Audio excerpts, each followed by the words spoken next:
Pada hari orang-orang munafik laki-laki dan perempuan berkata kepada orang-orang yang beriman, tunggulah kami, tunggulah kami.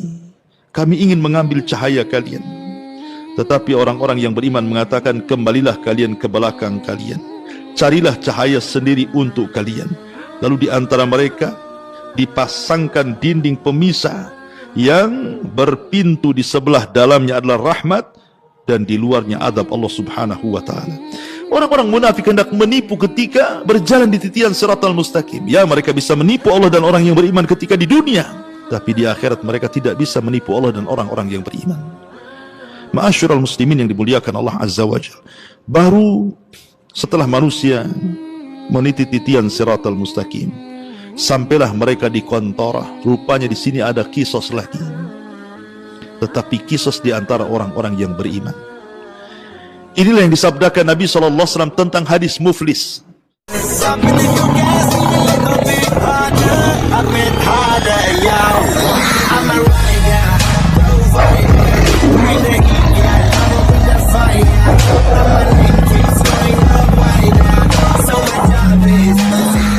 Bagi kalian yang belum subscribe, silahkan untuk menekan tombol subscribe terlebih dahulu. Aktifkan lonceng notifikasinya. Bagikan video ini kepada teman-teman kalian.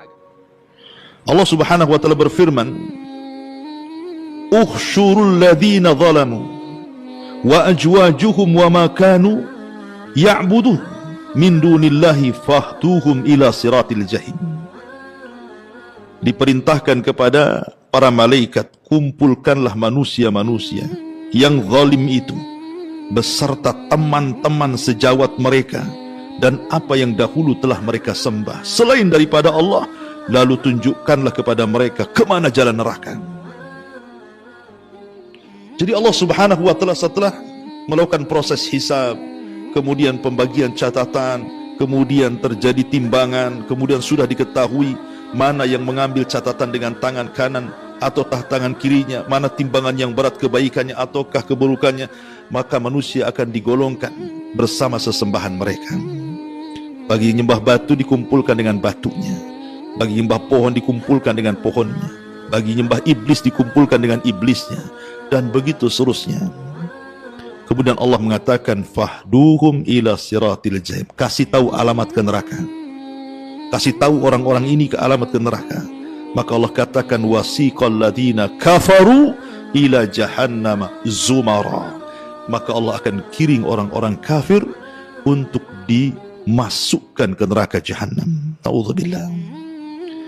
Ketika orang-orang kafir sudah masuk neraka, ya, ma'asyiral muslimin yang dimuliakan Allah Azza wa Jalla, yang sebelumnya tentu terjadi kisos dulu.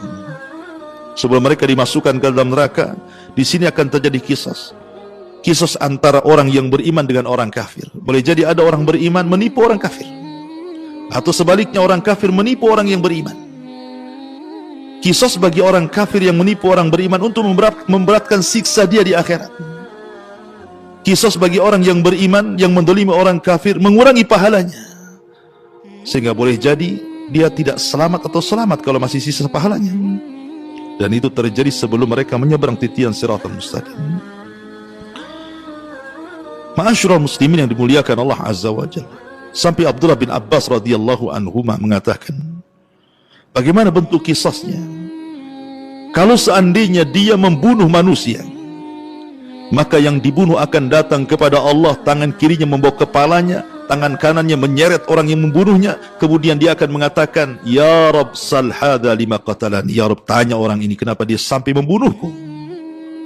Bayi-bayi yang dibuang, bayi-bayi haram dari hasil perzinahan, yang dibuang di tong-tong sampah, disolokan, di kardus sehingga tidak tertolong kemudian mati, maka Allah mengatakan, wal mau'udatu su'ilat bi ayyi dzambin qutilat. Bayi itu tidak berkepala, kepalanya dipegang tangan kirinya, tangan kanannya menyeret orang tuanya dan mengatakan, ya Rabb sal hadza lima qatalani. Ya Rabb, tanya ibuku kenapa dia membunuhku, kenapa dia sampai tega membunuhku. Wal mau'udatu su'ilat bi ayyi dzambin qutilat.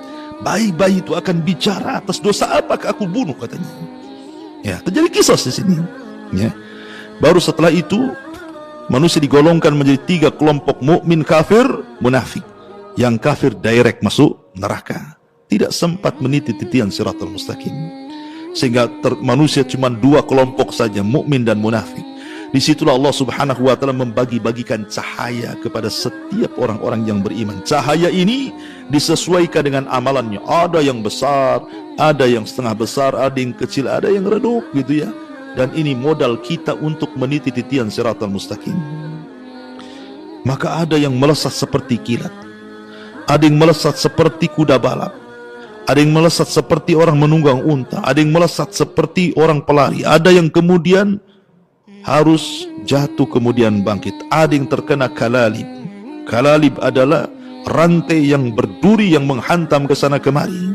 Terkadang terhantam harus masuk ke jahanam, terkadang dia selamat tetapi sudah habis badannya, tetapi semua karena rahmat dari Allah Subhanahu wa ta'ala. Tetapi orang-orang munafik, ma'asyiral muslimin yang dimuliakan Allah Subhanahu wa ta'ala, Allah mengatakan, yauma taral mu'minina wal mu'minat yas'a nuruhum baina aydihim wa bi aymanihim bushra lakumul yawm jannatin tajri min tahtiha al-anhar khalidina fiha dzalika huwal fawzul azim. Pada hari engkau akan melihat orang-orang yang beriman laki-laki dan perempuan, betapa cahaya mereka bersinar di depan, di samping kanan mereka. Pada hari ini ada berita gembira untukmu. Apa itu? Kalian berhak mendapatkan sorga-sorga yang mengalir di bawahnya sungai-sungai, mereka kekal di dalamnya. Demikian itulah kemenangan orang-orang yang agung. Orang yang beriman akan selamat meniti titian siratal mustaqim. Tapi lihat bagaimana orang munafik. Allah gambarkan, yauma yaqulul munafiquna wal munafiqat lilladzina amanu dzuruna naqtabis min nurikum qila irji'u wara'akum faltamisu nuran faduriba bainahum bisurin lahu bab batinuhu fihi rahmah wa dhahiruhu min qibalihi al-'adzab. Pada hari orang-orang munafik laki-laki dan perempuan berkata kepada orang-orang yang beriman, tunggulah kami, kami ingin mengambil cahaya kalian. Tetapi orang-orang yang beriman mengatakan, kembalilah kalian ke belakang kalian, carilah cahaya sendiri untuk kalian. Lalu di antara mereka dipasangkan dinding pemisah yang berpintu, di sebelah dalamnya adalah rahmat dan di luarnya azab Allah Subhanahu wa ta'ala. Orang-orang munafik hendak menipu ketika berjalan di titian siratal mustaqim. Ya, mereka bisa menipu Allah dan orang yang beriman ketika di dunia, tapi di akhirat mereka tidak bisa menipu Allah dan orang-orang yang beriman. Ma'asyiral muslimin yang dimuliakan Allah Azza wa Jalla, baru setelah manusia meniti titian siratal mustaqim, sampailah mereka di kontorah. Rupanya di sini ada kisos lagi, tetapi kisos di antara orang-orang yang beriman. Inilah yang disabdakan Nabi SAW tentang hadis muflis. Tahukah kamu siapa yang bangkrut, kata Rasul? Sahabat mengatakan, orang yang gulung tikar usahanya, orang yang tidak punya dinar, tidak punya dirham, itulah bangkrut. Kata Rasul, bukan itu. Tetapi orang yang bangkrut, man ata yaumal qiyamah bi salatin wa sadaqatin wa siyamin wa hajjin wa ibadatin. Orang yang datang pada hari kiamat membawa pahala solat, pahala haji, pahala puasa, pahala sedekah dan banyak pahala ibadah. Tapi di satu sisi dia mendolimi si fulan, mencaci maki si fulan, membunuh si fulan, mengini si fulan, mengitu si fulan. Maka terjadilah kisas untuk mendapatkan keadilan. Dulu kamu mendolimi saya, ya, mana pahalamu? Maka kemudian orang yang mendolimi akan diambil pahalanya oleh orang yang didolimi. Ketika dia banyak mendolimi orang sehingga pahalanya habis dibagi-bagikan kepada orang tersebut, habis, dia tidak punya pahala lagi. Sementara orang yang didolimi masih banyak. Maka orang-orang ini akan mengatakan, mana pahalamu? Dia mengatakan, pahalaku sudah habis, terlampau banyak orang yang kudolimi.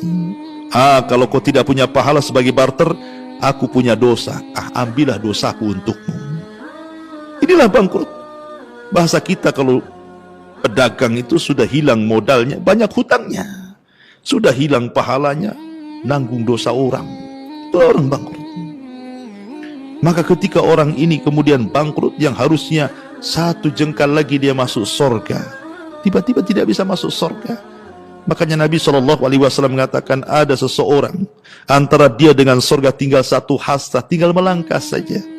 Tapi Allah takdirkan dia beramal dengan amalan penduduk neraka, Allah catat pula menjadi penduduk neraka. Ya. Ma'asyiral muslimin yang dimuliakan Allah Azza wa Jalla. Kenapa terjadi qisas di depan surga, di depan pintu surga, kontara? Supaya ketika orang yang masuk ke dalam surga itu, wa naza'na ma fi sudurihim min ghillin ikhwana, kami cabut di dada-dada para penghuni surga itu kedengkian, karena sudah puas dengan keadilan. Di dunia, walaupun mengikuti syariat Islam, belum tentu ada rasa keadilan, apalagi tidak mengikuti syariat Islam. Contoh, seseorang membunuh, kemudian keluarga korban minta dikisos dibunuh. Apakah keluarga korban puas? Tidak. Banyak yang tidak puas walaupun sama-sama dibunuh. Karena terkadang ya wajar saja dia yang membunuh preman, tapi yang dibunuh keluarga saya ini orang yang menopang kehidupan keluarga. Tanpa dia siapa yang memberi makan kami? Walaupun sudah sama-sama dibunuh kisos nih, keadilan belum ada. Ya. Itu yang ikut syariat Islam kan, secara hati itu kayaknya kurang puas. Tetapi di akhirat diulang lagi kisos itu. Ya. Di dunia sudah kisos diulang lagi. Supaya apa? Supaya hati-hati kedengkian, kebencian, dendam itu hilang semuanya, sehingga masuk surga betul-betul menjadi satu hati. Tidak ada dengki, tidak ada hasad, tidak ada dendam, tidak ada emosi. Karena di surga itu semua salam. Semua salam, semua selamat. Selamat lisannya, selamat hatinya, selamat perbuatannya, semua selamat. Makanya disebut Darussalam. Ya, Darussalam. Fisik manusia selamat, tidak kencing, tidak berak, tidak meludah, tidak ada dahak, tidak bau. Perempuannya tidak haid, tidak ada nifas. Mereka makan, minum, dikeluarkan dengan keringatnya. Semua selamat, selamat fisiknya, selamat akhlaknya, selamat lisannya, selamat matanya, selamat, semua selamat. Itulah surga.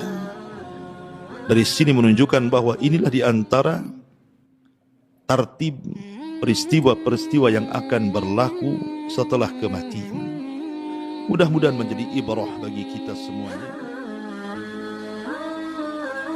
La ilaha illa anta subhanaka inni kuntu minadh dhalimin.